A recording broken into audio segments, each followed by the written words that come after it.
Anilkumar DMK പരാതി നൽകി.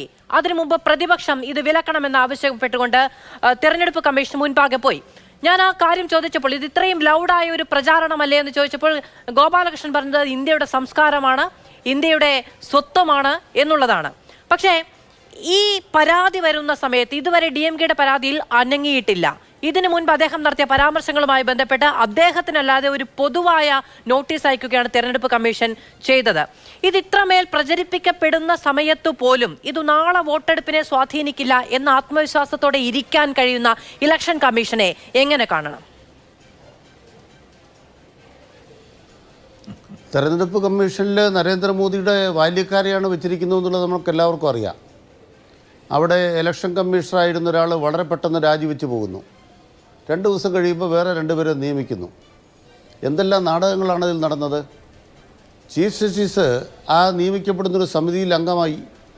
അദ്ദേഹത്തെ മാറ്റിക്കൊണ്ട് ഭേദഗതി കൊണ്ടുവന്നത് ഇത്തരത്തിൽ തങ്ങൾ ആഗ്രഹിക്കുന്ന രീതിയിൽ ഒരു കള്ളക്കമ്മട്ടമുണ്ടാക്കിയ കമ്മട്ടത്തിലൂടെ നോട്ടടിക്കുന്ന പോലെ ഇന്ത്യ രാജ്യത്ത് ഇങ്ങനൊരു ഇലക്ഷൻ കമ്മീഷനെ സൃഷ്ടിക്കാനാണ് നോക്കിയത്. പക്ഷേ ഓരോ ഇലക്ഷൻ കമ്മീഷനും രക്ഷിക്കാനാവാത്ത പതനത്തിലേക്കാണ് നരേന്ദ്രമോദി മുഞ്ഞുകുത്തി വീണുകൊണ്ടിരിക്കുന്നത്. അതുകൊണ്ട് മിക്കവാറും ആ ധ്യാനം കഴിയുമ്പോൾ അവിടുന്ന് തിരിച്ചു പോരേണ്ടി വരികയില്ല.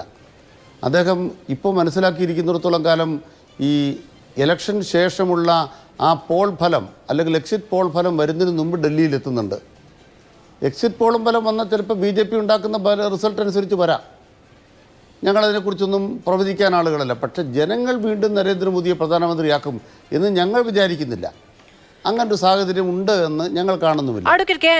നമ്മൾ ചിലയിടങ്ങളിൽ നിന്ന് ചില ദൃശ്യങ്ങൾ ഈ തെരഞ്ഞെടുപ്പിന്റെ സമയത്ത് ഏറ്റവും കൂടുതൽ വൈറലായിട്ടുണ്ട്. 8 വോട്ടുകൾ ചെയ്യുന്ന ഒരു കൗമാരക്കാരനെ കണ്ടു.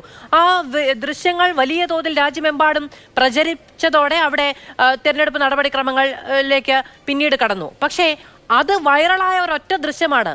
എത്രയിടത്ത് രാജ്യത്ത് സമാനമായ ഇടപെടലുകൾ ഉണ്ടായിട്ടുണ്ടാകും എന്നതൊരു വലിയ പ്രശ്നമാണ്. നമ്മൾ ഭയങ്കരമായ ധർമ്മയുദ്ധമാണ് നടക്കുന്നത്, വളരെ ഏറ്റവും വിശ്വാസ്യതയുള്ള നടപടിക്രമങ്ങളാണ് പൂർത്തീകരിക്കുന്നത് എന്നൊക്കെ അഭിമാനത്തോടെ പറയുമ്പോഴും അതല്ല എന്നതിന്റെ ചില ഉദാഹരണങ്ങളെങ്കിലും നമ്മുടെ മുന്നിലുണ്ട്. അല്ല, 17C പ്രകാരം എല്ലാ ദിവസവും പോളിംഗ് കഴിഞ്ഞാൽ വൈകുന്നേരം പൂർത്തീകരിക്കപ്പെടുന്നൊരു ഫോറം ഉണ്ടല്ലോ. അത് വെച്ചിട്ട് നമ്മുടെ രാജ്യത്ത് എത്ര പേർ വോട്ട് ചെയ്തു ഓരോ ഘട്ടത്തിലെന്ന് പറയാൻ ഇലക്ഷൻ കമ്മീഷൻ അധികം ദിവസങ്ങൾ വേണ്ട.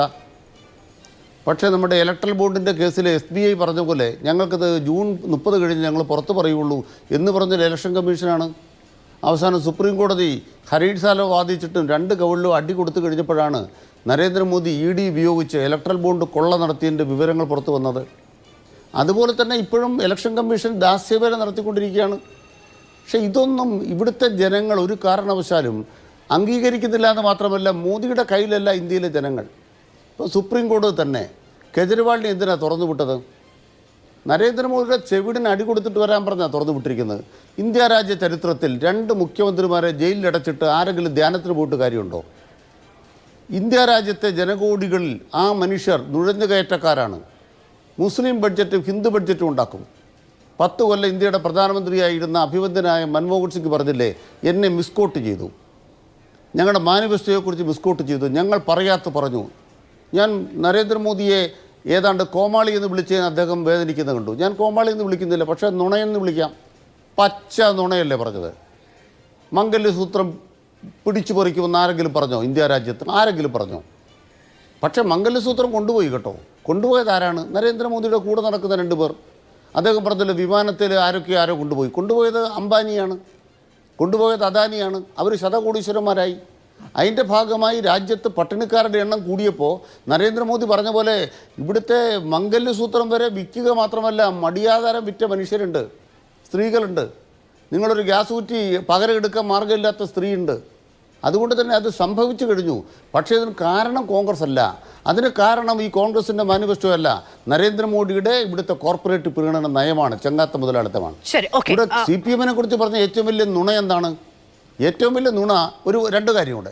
CPM-നെ കുറിച്ച് നുണ, വിവേകാനന്ദൻ്റെ പ്രതിമയിൽ ഞങ്ങൾ മാല ഇട്ടു, എന്താ ചെരുപ്പ് മാല ഇട്ടു. എന്തിനാ ഈ മാതൃഭൂമി ചാനൽ അങ്ങനൊരു കള്ളം പറയുന്നത്? ഞാൻ എൻ്റെ അന്തസ്സ് കൊണ്ട് അന്നേരം തടഞ്ഞില്ല എന്നേ ഉള്ളൂ. എനിക്ക് അപ്പം തന്നെ തർക്കം ഉണ്ടായിരുന്നു. നിങ്ങളിങ്ങനെ കള്ളങ്ങൾ നിർമ്മിക്കാമോ? രണ്ട്, വിവേകാനന്ദ സ്വാമികളാണ് ഇന്ത്യ രാജ്യത്ത് ആദ്യമായി കമ്മ്യൂണിസ്റ്റുകാരുടെ അല്ലെങ്കിൽ തൊഴിലാളി വർഗത്തിൻ്റെ വിപ്ലവം നടക്കുമെന്ന് പറഞ്ഞ സന്യാസി. ശൂദ്രരാജ്, കമ്മ്യൂണിസ്റ്റ് വിപ്ലവത്തെക്കുറിച്ച് ശൂദ്രരാജ് എന്ന് 1903 പറഞ്ഞ ആളുടെ പേരാണ് വിവേകാനന്ദ സ്വാമികൾ. അതൊന്നും 1902 ആ ചരിത്രം മറന്നു പോകരുത്.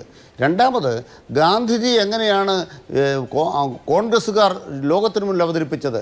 എന്തായാലും ഒരു കാര്യത്തിൽ ഞാൻ നന്ദിയോടെ പറയുകയാണ്, ഗാന്ധി ഹത്യ കൊണ്ടിരുന്ന ഗുണമുണ്ടായി, ലോകം മുഴുവൻ അറിഞ്ഞു. ആ വിളക്കണഞ്ഞു എന്ന് ലോകം മുഴുവൻ കാണാനിടയായത് ഗാന്ധി ഹത്യ കൊണ്ടാണ്. ഗാന്ധി ഹത്യ ഉണ്ടായിരുന്നില്ലായിരുന്നെങ്കിൽ ഗാന്ധിജി എന്ന് പറയുന്ന ഇന്ത്യ രാജ്യത്തിൻ്റെ രാഷ്ട്രപിതാവ് ഒരു ജീവിതം മുഴുവൻ നടന്നു തീർത്ത നേത്രഗാത്രനായൊരു മനുഷ്യൻ്റെ അവസാന ശ്വാസത്തിന് മുന്നിലും അദ്ദേഹത്തെ സ്വാഭാവികമായൊരു മരണത്തിന് വിടാതെ 3 വെടിയുണ്ടകൾ സമ്മാനിച്ച ഹിന്ദുത്വയുടെ പ്രത്യയശാസ്ത്രമുണ്ട്. ആ പ്രത്യയശാസ്ത്രം മഹാത്മാഗാന്ധിയെ ലോകത്തിന് മുന്നിൽ അറിവാക്കിയിടത്തോളം ഒരു സിനിമയ്ക്കും ഒരു കോൺഗ്രസിൻ്റെ ഏതെങ്കിലും ഒരു പ്രക്രിയയ്ക്കും ആ ലോകത്തിന് മുന്നിൽ ഗാന്ധിയെ അവതരിപ്പിക്കാനായില്ല. അതുകൊണ്ട് തന്നെ ഗാന്ധി കൊല്ലപ്പെട്ടതോടുകൂടിയാണ് RSS എന്താണെന്ന് ലോകം മനസ്സിലാക്കിയത്. ശരി, ഓക്കെ.